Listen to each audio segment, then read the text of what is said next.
Senhoras e senhores, sejam bem-vindos ao Educational Leaders Podcast, o podcast dos líderes educacionais do Brasil. Eu sou Marcos Talarico, estou junto com Salomão Borges para acompanhá-los nessa jornada de hoje. Vivemos um tempo em que a educação precisa ser repensada todos os dias. As escolas estão diante de dilemas complexos: ensinar conteúdos para o vestibular ou resolver problemas reais da vida, avaliações ou preparar para lidar com inteligência artificial, pressão por resultado ou cuidar de saúde mental. Neste episódio, queremos mergulhar profundamente nessas questões, ao lado de uma das maiores lideranças educacionais do Brasil. Hoje, estamos aqui com Germano Neto. Ele é responsável por formar grande parte das lideranças de Minas Gerais. Germano é um gestor educacional excepcional que já passou por grandes escolas de Minas e também no Rio de Janeiro. E hoje lidera o Colégio Magnum aqui em BH. Com mais de 25 anos de experiência na área de gestão escolar, inovação educacional e ensino superior. A trajetória do Germano profissional é marcada por liderança de equipes, desenvolvimento de comunidades educativas, implementação de projetos de transformação e inovação educacional em escolas e um forte compromisso com a melhoria da qualidade de educação. Germano é um grande gestor educacional brasileiro.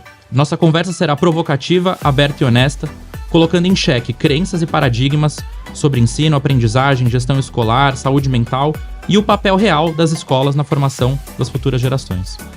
Vamos começar, Germano. Seja bem-vindo. Germano, para começar aqui, você pode contar um pouquinho da sua história, né? Como é que você chega a esse momento da vida? Em que momento que você se conecta com a educação? Olá a todos, bom dia, boa tarde para quem estiver ouvindo. Meu nome é Germano, a minha família toda, na verdade, é de educadores, assim. Meus pais não são, mas queriam ser professores. Todas as minhas 3 irmãs são professoras, ou universitárias, ou de escolas da rede pública de Santa Catarina. Eu não queria, originalmente, trabalhar com educação.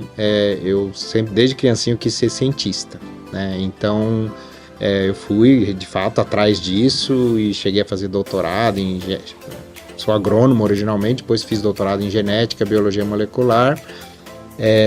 E aí, claro, a questão da educação superior, junto com o trabalho de pesquisa, né, porque eu queria mesmo ser cientista, isso estava posta. Mas vir para a educação básica foi uma outra virada da minha vida, porque durante muitos anos eu fui religioso jesuíta, e aí eu dava aula na faculdade, mas me pediram para ser reitor de um colégio, e foi onde eu então entrei em contato com a educação básica, e logo depois eu me tornei diretor desse colégio, fui me capacitando e a comunidade foi me ensinando também, e aí eu acabei sendo mordido pelo bichinho da educação escolar, que é muito interessante, muito desafiante, mas também é muito enriquecedor, tanto do ponto de vista humano, emocional, quanto do ponto de vista comunitário. E esse aspecto de escola como comunidade é o grande tônus, assim, da minha ação como gestor, né? Eu vejo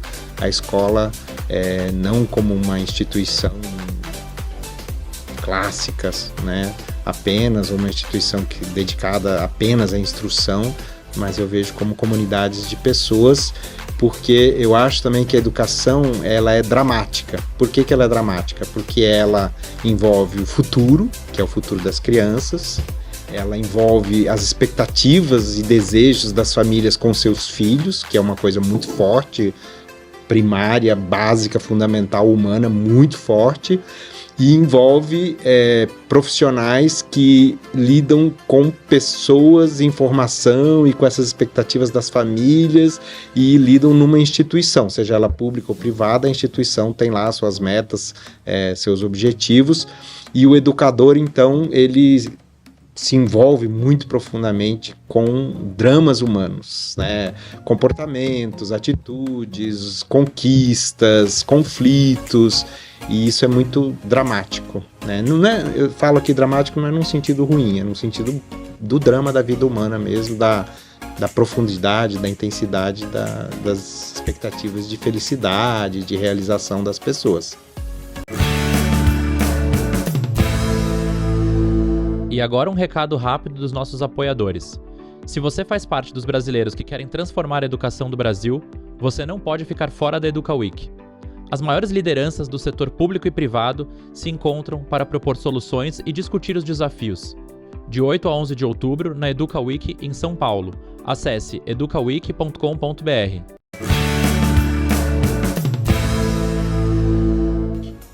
Muito obrigado. Falando em dramas, vamos falar um pouco sobre crise dentro de escolas.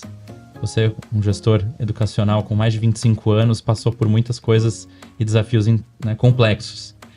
Você pode compartilhar, exemplos marcantes de crises que você viveu na escola e que aprendizados foram obtidos com essas experiências?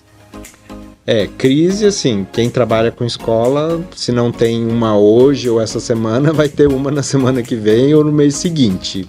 Por quê? Porque são seres humanos ali em formação, aprendendo ainda a lidar com seu corpo, com seus desejos, com seus objetivos, aprendendo a lidar com pessoas, aprendendo a lidar com limites, seja na família, seja na escola, seja dentro de sala de aula, seja na relação com seus colegas.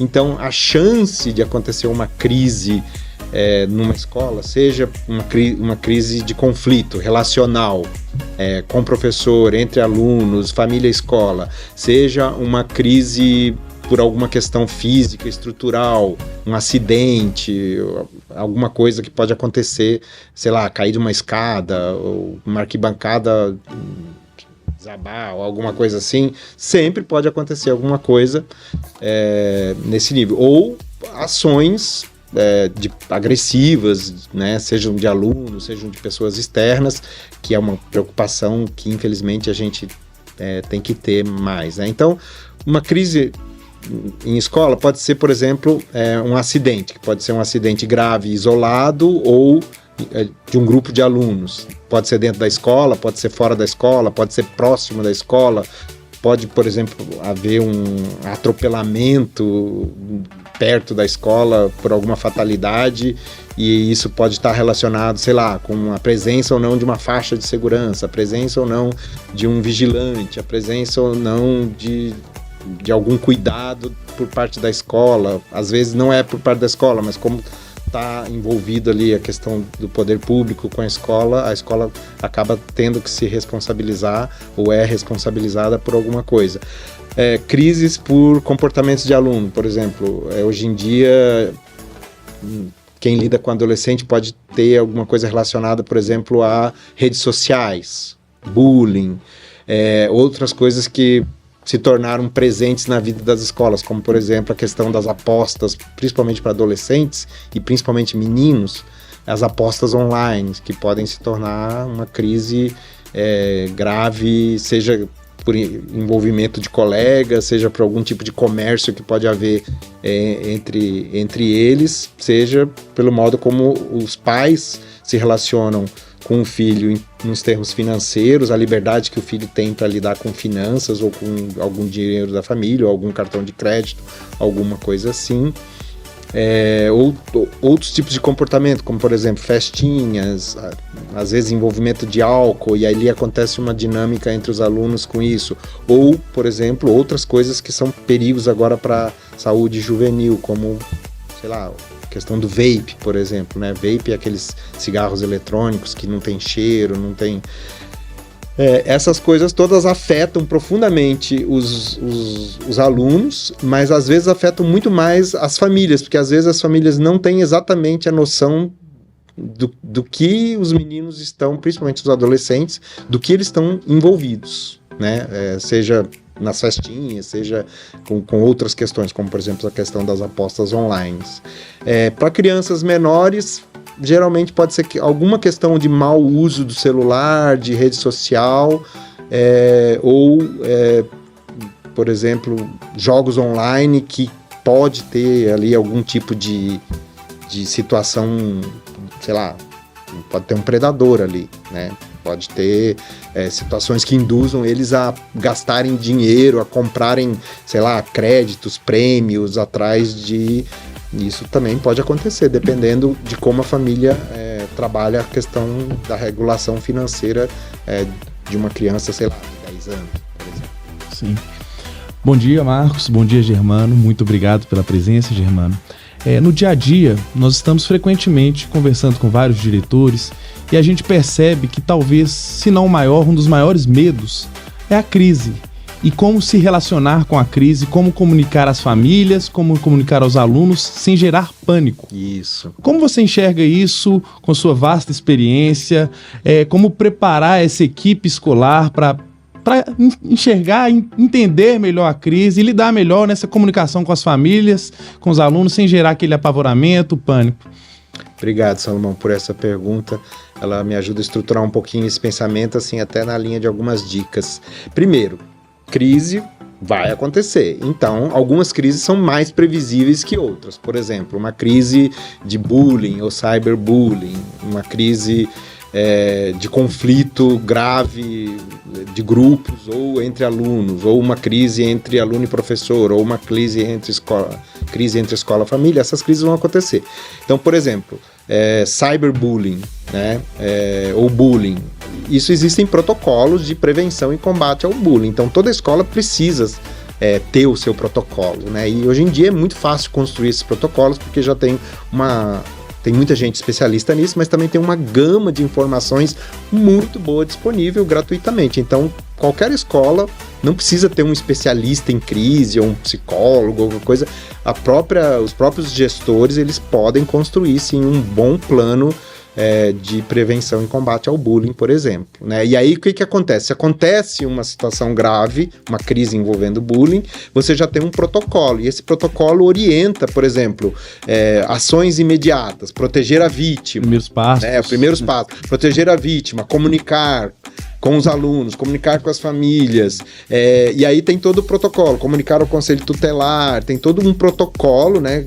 Agora não dá para entrar assim em especificidades, mas ali tem um passo a passo de ações, de comunicações,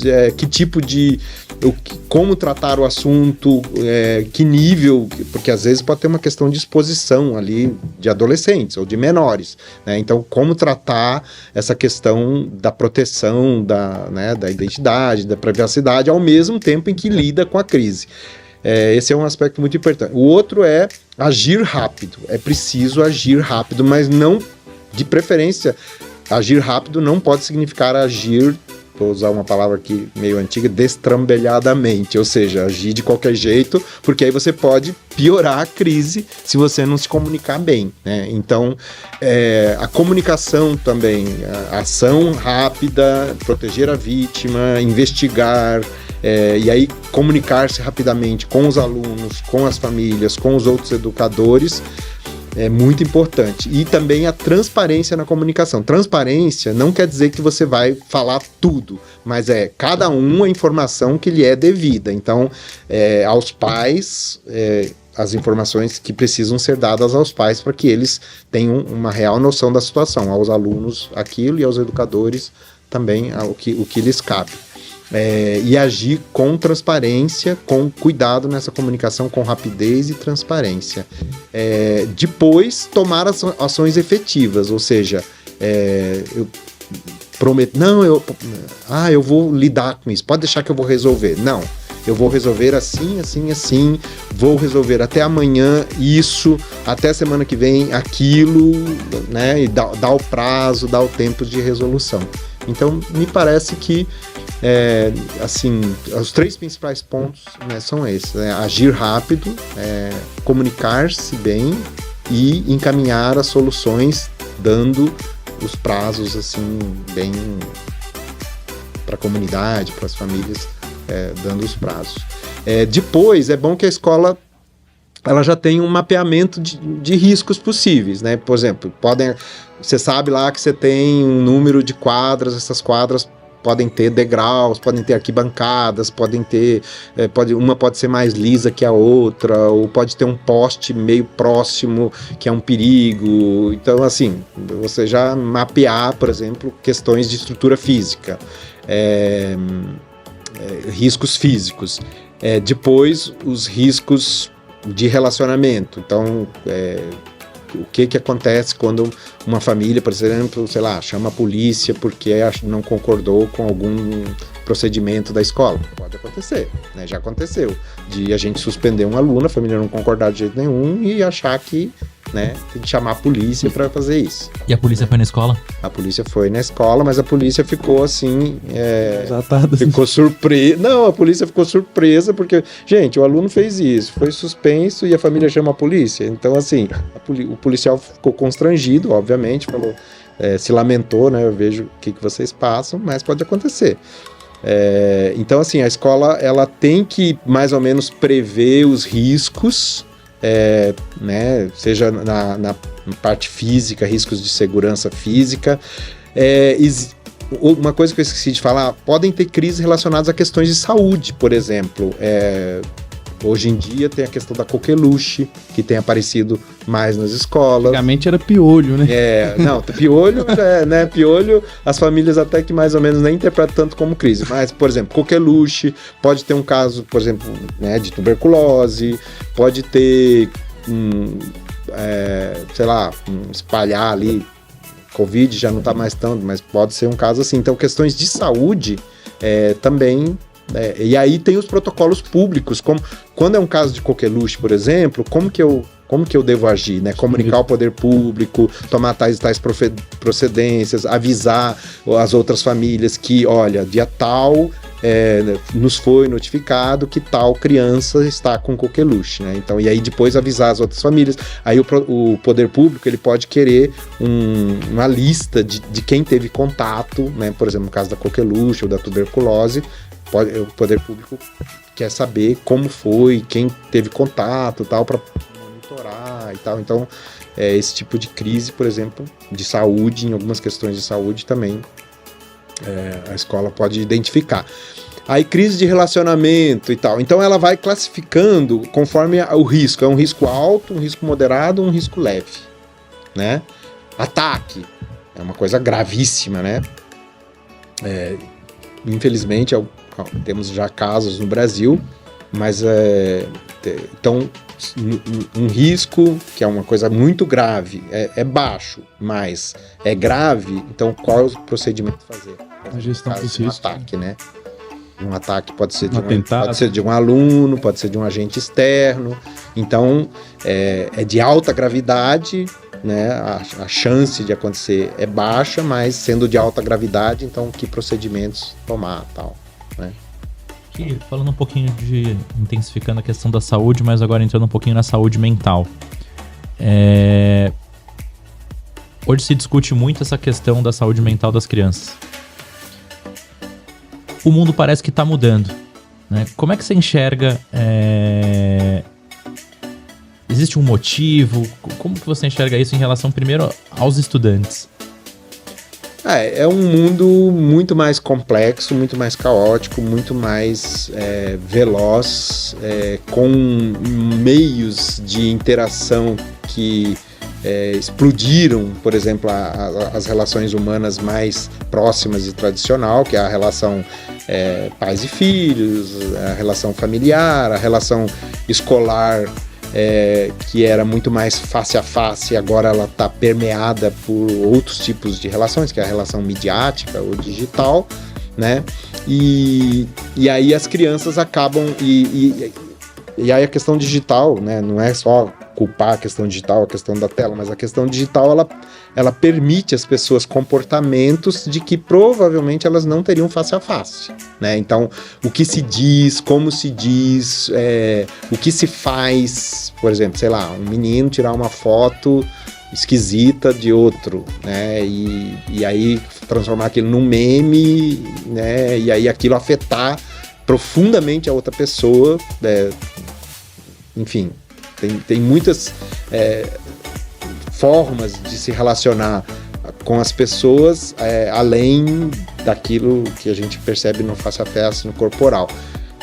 Outras coisas são o ritmo da vida, o ritmo da informação. Isso tem desenvolvido quadros, né, de uma ativação do corpo, uma ativação da mente constante, e isso, né, nos parece que tem aumentado os quadros de estresse e ansiedade. E a gente percebe isso nos pais, percebe isso nos alunos e percebe isso também nos educadores, né? Como as pessoas estão elas têm muito mais coisas para fazer, elas têm que responder às coisas muito mais rapidamente, porque a pressão, seja no trabalho, a pressão social da resposta imediata que o digital nos obriga, a gente não fala mais no telefone, a gente fica respondendo mensagem o tempo todo, e em geral parece que as pessoas querem que a resposta seja na hora. Isso traz para os educadores, para os gestores, para os pais que estão no mundo do trabalho, mas também que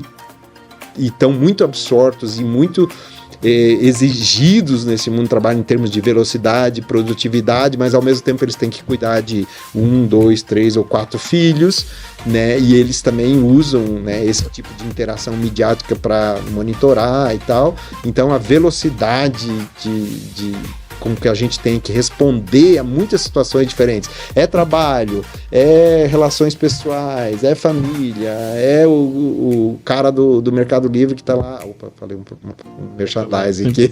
O cara do entregador que está lá na sua porta, você está no trabalho, o cara, tô aqui para entregar encomenda, tá? E você, né? E aí, realmente, assim, eu acho que essa questão da ansiedade e estresse é muito alto. Às vezes os grupos de apoio, seja familiar, seja amigos, está todo mundo numa dinâmica, principalmente em cidade grande, né? Numa dinâmica tão acelerada que as pessoas podem ter menos tempo para as outras pessoas. Os pais podem ter menos tempo para os filhos, os companheiros podem ter menos tempos entre si, né? Então a solidão, o desamparo, a distância também faz com que as pessoas acabem se envolvendo em estados aí mentais, estados emocionais de maior solidão. Entendo. Trazendo um pouco para a saúde mental dos professores, tem um estudo que revela que 70% dos professores apresentam sinais de exaustão. Não somente dos professores, mas também trazendo um pouco aqui para o lado dos professores, como você enxerga que a escola pode ser uma ajuda para os professores, como que a escola pode ser um suporte para esses professores, quais estratégias a escola pode aderir para auxiliá-los, para ser um suporte, para estar lado a lado do professor nesses momentos? Eu vejo, por exemplo, aquilo que afeta muito o estado de saúde dos professores.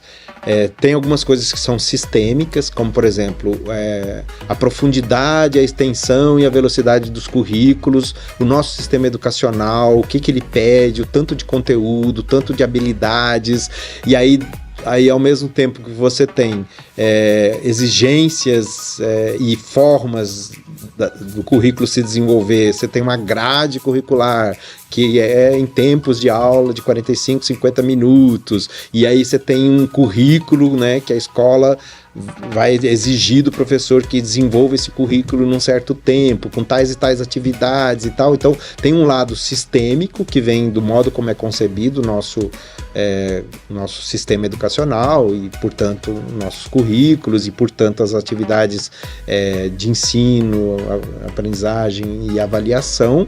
Aí tem um outro componente, né, que pressiona muito o professor, que é o estado de saúde mental e emocional dos próprios alunos, que também a gente sabe que estão envolvidos numa dinâmica mais acelerada, mais ansiosa, expostos a aquelas questões anteriores que eu falei de saúde mental, e isso de fato traz uma carga emocional, uma carga de trabalho, uma carga de atenção, de cuidado, né, que os professores acabam absorvendo muito, não só os professores, tá? Os gestores também, toda a escola, né? Eu acho que instituições assim da sociedade que padecem muito da dinâmica, por exemplo, a escola, o hospital, né? Eu acho que são instituições segurança, né? São instituições que padecem muito da dinâmica acelerada e exigente da sociedade atual. Então, o que a escola pode fazer? Primeiro, reconhecer isso, né? A escola pode, agora eu vou tornar o meu currículo mais light? Não pode, porque ela está submetida a um sistema educacional, né?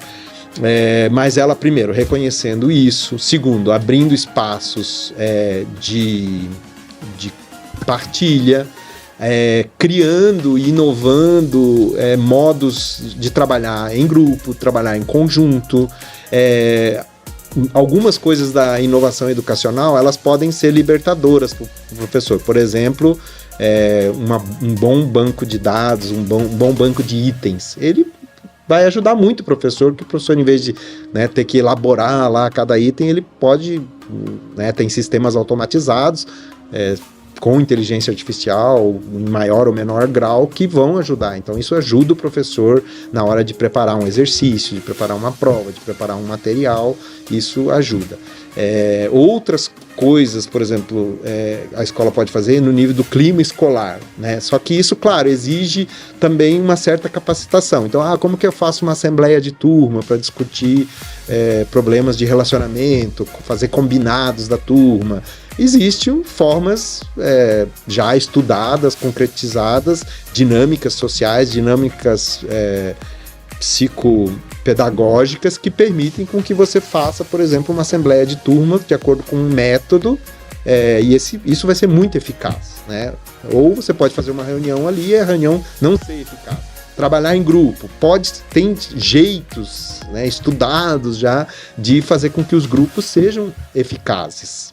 Grupos eficazes. E tem grupos que não são eficazes, aquilo gera um estresse tremendo. Então tem metodologias que o professor pode aprender, ele consegue ter acesso, ou a escola pode ajudar isso também. Mas aí tem outras questões, por exemplo, o quanto que o professor dispõe de tempo para formação, o quanto que a escola dispõe de orçamento para formação de professores, como que fica o equacionamento entre todas as questões financeiras orçamentárias da escola, como que fica o equacionamento da formação.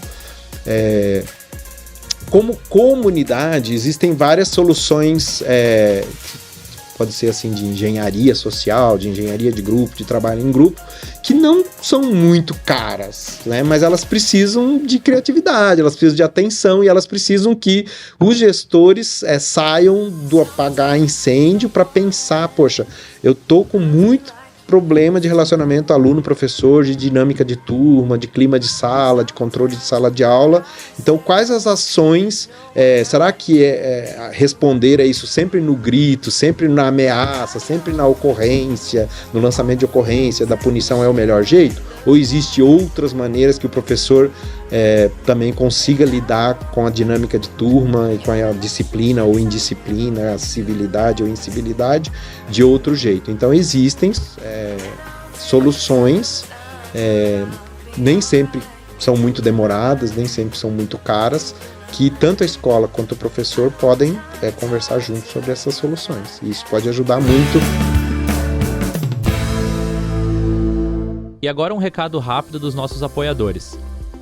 Já pensou em dar vida aos livros escolares com viagens pedagógicas incríveis dentro do Brasil para cada série escolar?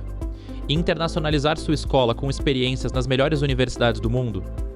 Seja no Brasil ou aprender no exterior, a SD Student Travel é a parceira ideal das escolas que querem levar a educação para um novo patamar. Siga nas redes sociais SD Student Travel. Então, Germano, a gente tem notado, eu não sei se é uma percepção talvez minha, mas conversando com algumas lideranças educacionais, que às vezes a gente fica muito preocupado com os riscos, com a gestão de risco, com as crises, e acabamos deixando um pouco de lado as lideranças que têm adoecido cada vez mais, que têm cada vez mais, às vezes, afastado do colégio, licença médica por burnout, por questões de saúde mental. Você acha que a gente tem deixado um pouco de lado as lideranças para cuidar das famílias, dos alunos? Eu acredito que a escola é uma comunidade que ela está erguida sobre o tripé aluno, educadores, família, né?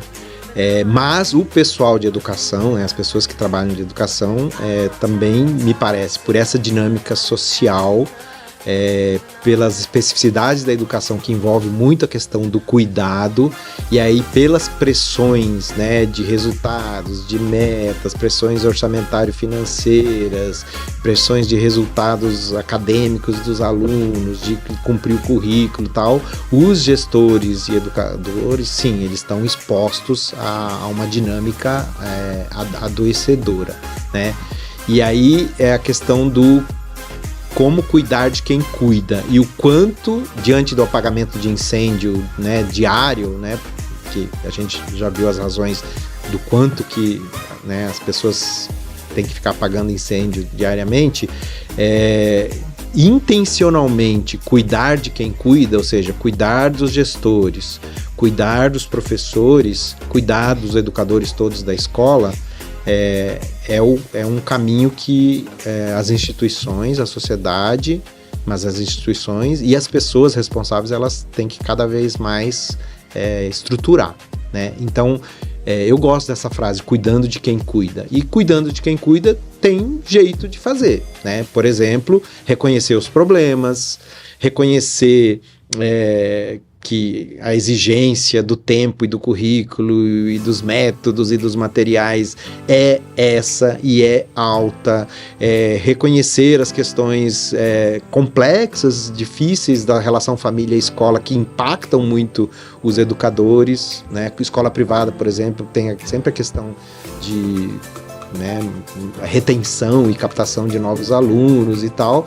Então, reconhecer esses problemas, cuidar de quem cuida envolve, primeiro, falar sobre isso, depois, criar dinâmicas, e aí temos dinâmicas da psicopedagogia, da psicologia, da psiquiatria, da psicanálise, educacionais, dinâmicas de grupo, liderança e gestão, tem muito conhecimento desenvolvido, e aí colocar algumas coisas em práticas, mas eu mesmo, a gente gente tem um programa no colégio que chama Cuidando de Quem Cuida, mas, e aí tem psicólogo envolvido, tem ofertas, tem tempo, mas assim, a quantidade de pessoas que consegue, por exemplo, largar a coordenação naquele momento para ir lá fazer um grupo de partilha, né, um grupo que vai lidar com essas questões do bem-estar emocional das pessoas, também eu mesmo fui algumas vezes, outras vezes eu já não consigo mais ir,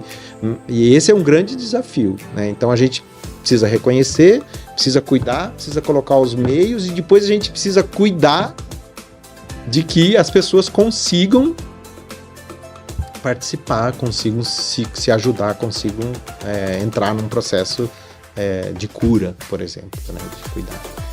Então é muita responsabilidade de todo mundo, de quem precisa, de quem está mais afetado e de quem organiza e cuida dessas coisas na escola. Agora falando um pouquinho sobre os alunos. Muitas vezes a gente se pega, né, com os alunos com aquela seguinte pergunta, né? Por que eu estou aprendendo isso? A gente vai envelhecendo e muitas vezes a gente fica com aquela perspectiva, nossa, eu aprendi tal assunto na escola, por que eu parei para aprender isso?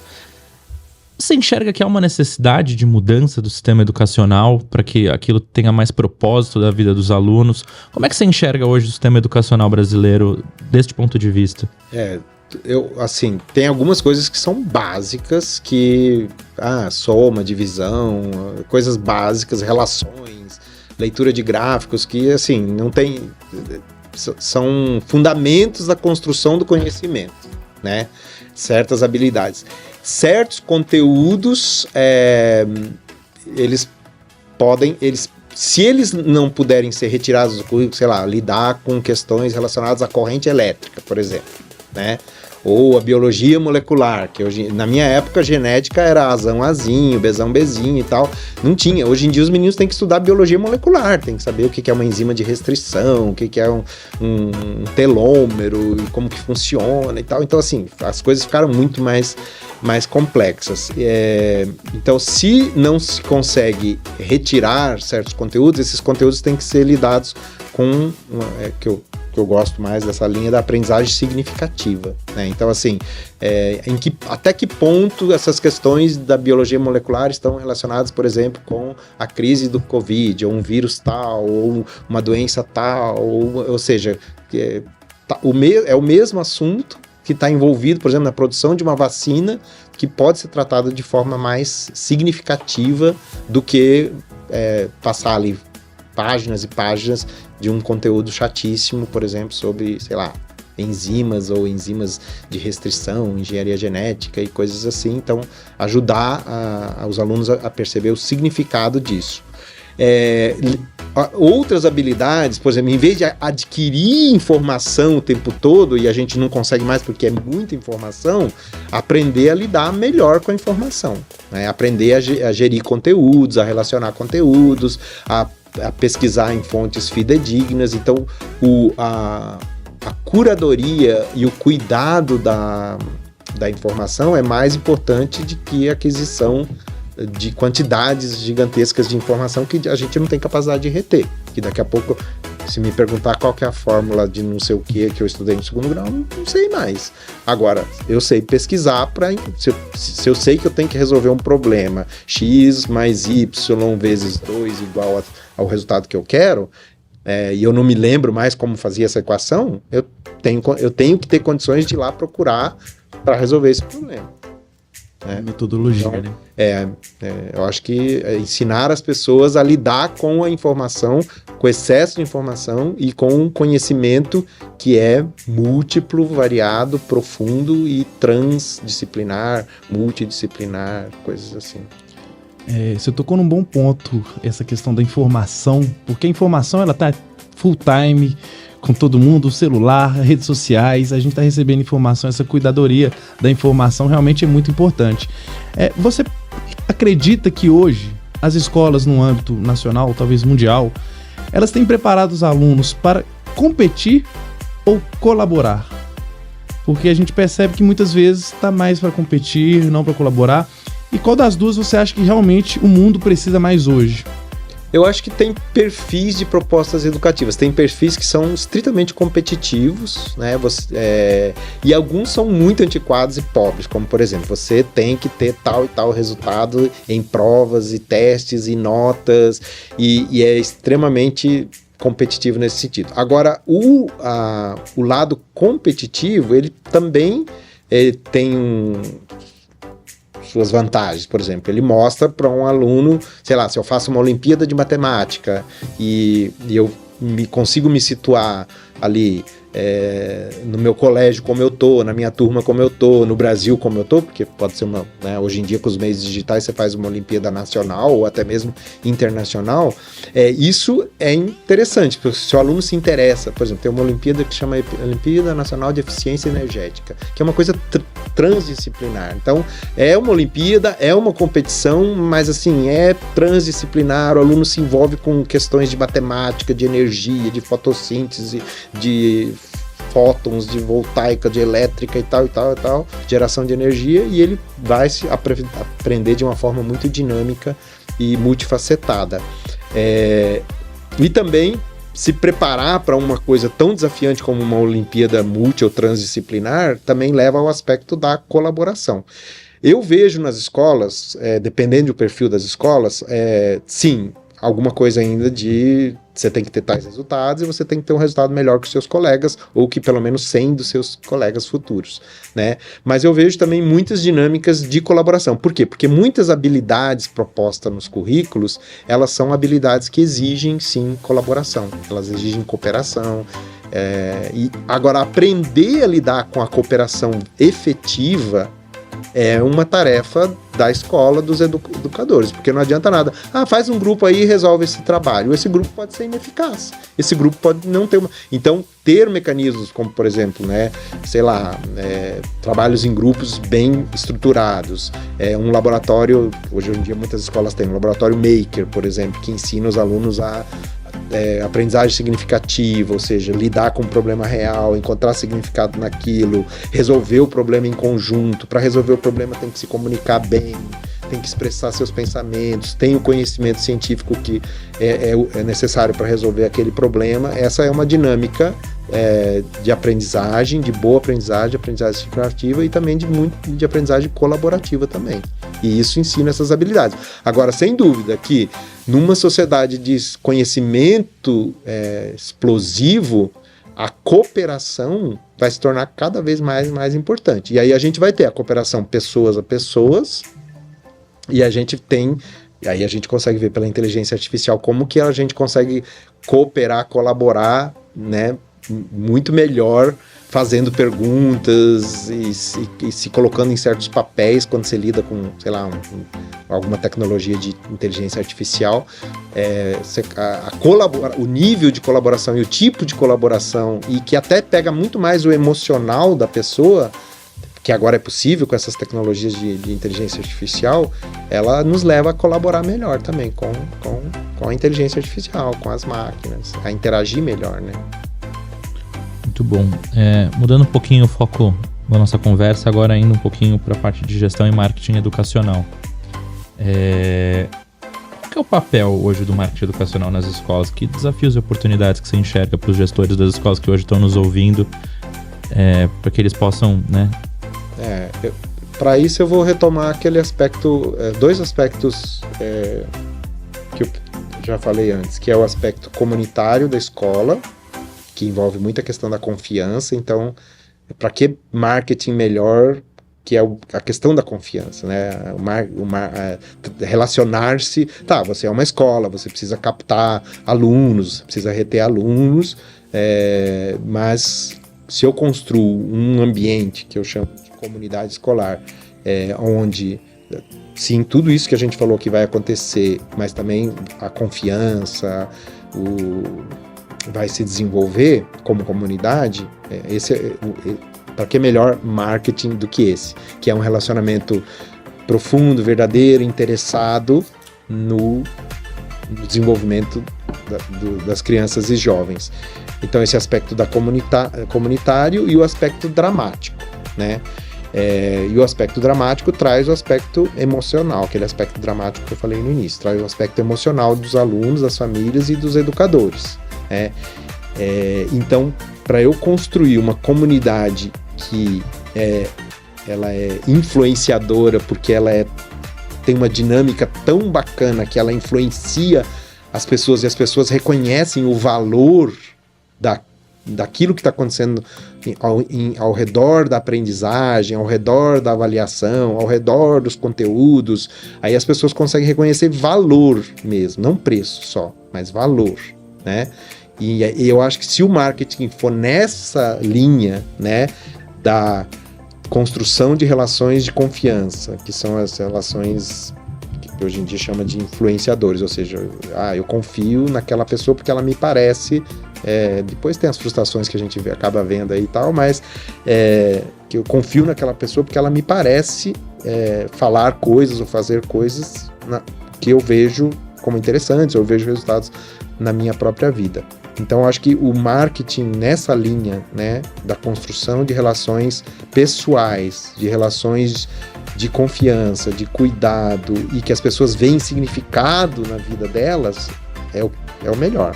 Eu acho que para retenção, para captação, né? Então, o marketing como nessa relação de confiança, de liderança, de relações pessoais.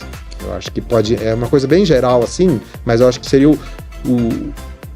o melhor a se fazer. Por quê? Porque toda escola hoje em dia, nós formamos para o futuro, formamos para o amanhã, formamos competências socioemocionais, todo mundo está falando isso, assim, mas assim, aí se torna vazio, né? Então, se eu consigo mostrar que a minha escola realmente desenvolve essas relações de interesse, cuidado e de desenvolvimento das crianças e jovens, de desenvolvimento da relação com a família, aí as pessoas veem verdade nisso. Senão, é mais um discurso ao lado de, pelo menos mais, na mesma cidade, mais uns 20 iguais, né? Tocando nesse ponto, eu às vezes sinto que as escolas adotam o mesmo discurso. Claro que do ponto de vista da venda, do ponto de vista da geração do lead, de conseguir as visitas, daquilo efetivamente virar uma matrícula, fica muito parecido. E vocês tiveram um resultado muito exitoso com a abertura de uma nova unidade aqui em Belo Horizonte.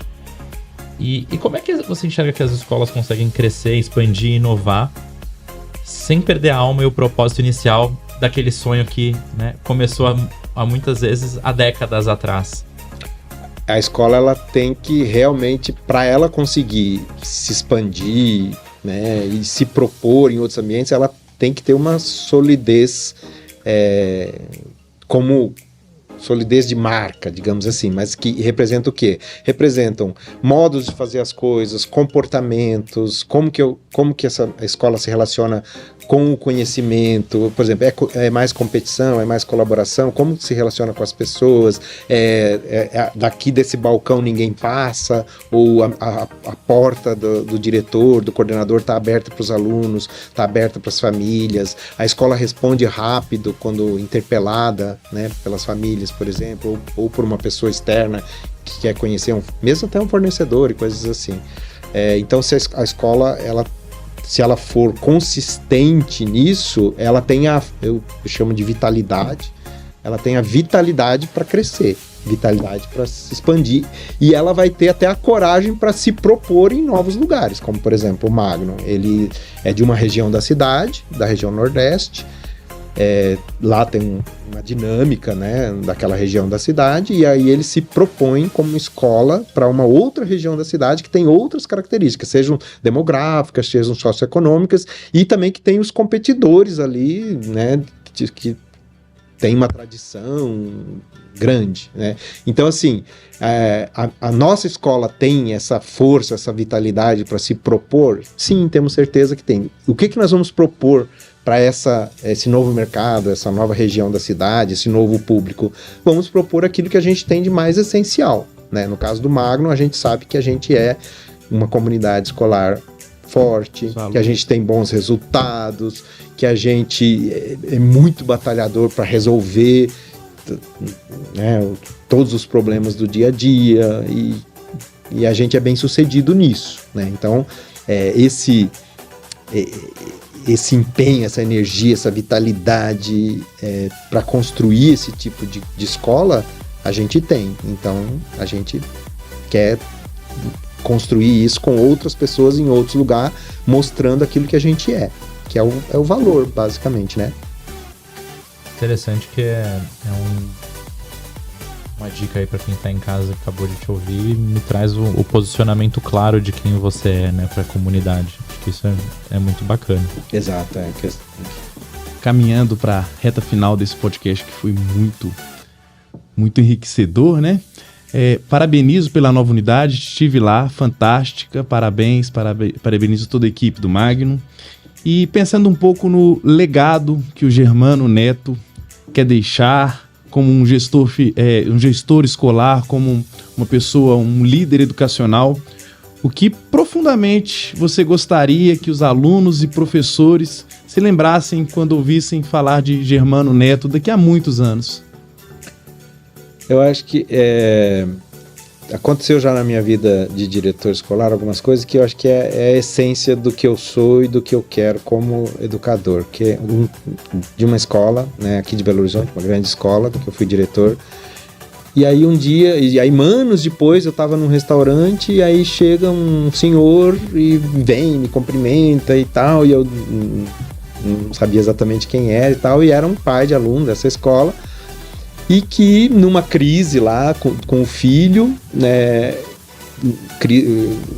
a crise era que o filho não conseguia corresponder às expectativas de resultados e estudos que ele queria, e o menino tinha outro jeito. E aí eu falei pra ele uma coisa assim, simples, né, tipo assim, olha, tenta conhecer mais o seu filho, tenta ver como ele vê o mundo, e aí você vai conseguir dialogar melhor com ele, você vai conseguir orientá-lo melhor, e ele certamente ele vai encontrar um bom caminho, mas um caminho que seja mais coerente com aquilo que ele é, mas o principal vai ser a relação de vocês que vai cuidar desse caminho futuro dele. Falei isso pra ele, e aí anos depois ele falou assim, olha, você me falou aquilo me tocou, e o meu filho tá muito bem, tá muito feliz, tá fazendo as coisas que ele gosta, fez a faculdade que ele gosta, tá indo muito bem, tá uma pessoa, e eu te agradeço muito por isso. Aí ele pegou e pagou meu almoço e tal. Então assim, às vezes eu até tenho que falar na questão corporativa, eu falo assim, gente, eu não sou administrador de empresa, eu sou um líder comunitário,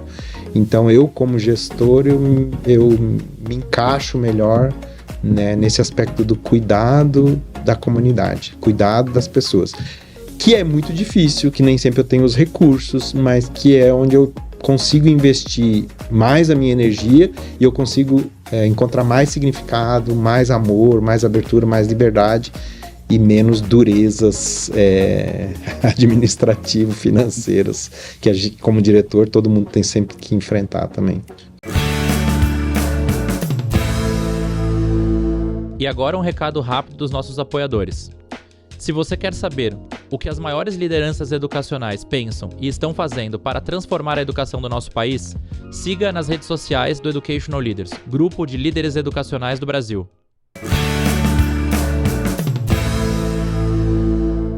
Uma última pergunta aqui que pergunta que você deixaria para os líderes educacionais do Brasil? Eu pergunto assim, como que está o teu elan, tua força vital para cuidar de você e para cuidar da escola e para cuidar dos educadores? Eu acho que aí eu acho que a pessoa pode fazer o percurso, fazendo essa pergunta para ela pode fazer o percurso, como que eu estou me cuidando, né? E como que eu consigo cuidar das pessoas, porque se ele é um diretor, ele é um líder. Se ele é um líder, ele tem muitas responsabilidades com a vida, com o bem-estar das pessoas, né? Então, ele precisa estar bem também.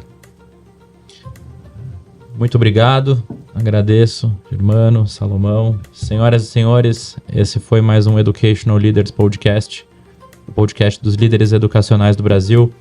Meu muito obrigado e até o próximo episódio. Obrigado aí pela escuta. Obrigado a todos e até a próxima.